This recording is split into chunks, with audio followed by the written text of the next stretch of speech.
Magandang araw po sa ating lahat. Narito po ang ating weather update. Ngayong araw, makakaranas ng maulap ang kalangitan na may kasamang kalat-kalat na pag-ulan at thunderstorm sa lalawigan ng Palawan. Kasama na rin po ang Western Visayas, Negros Island Region at Zamboanga Peninsula.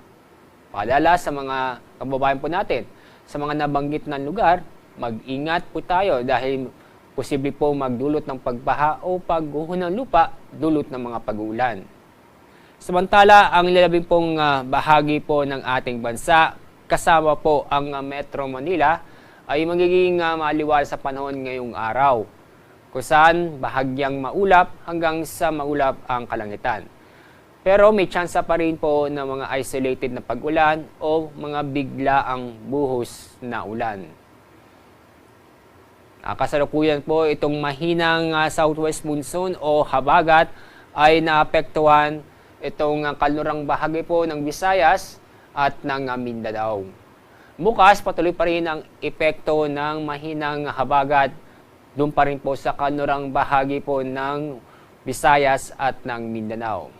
Kaya araw ng Sabado ay asahan o magiging maganda at maaliwalas ang panahon ang buong bansa kung saan ay bahagyang maulap hanggang sa maulap ang kalangitan. Pero may mga tsansa pa rin po ng mga pulo-pulong pag-ulan o isolated na mga pag-ulan.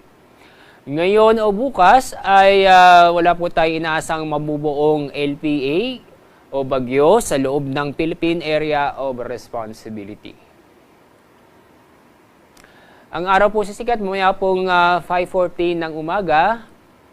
Ang araw lulubog sa ganap na 6:25 ng hapon.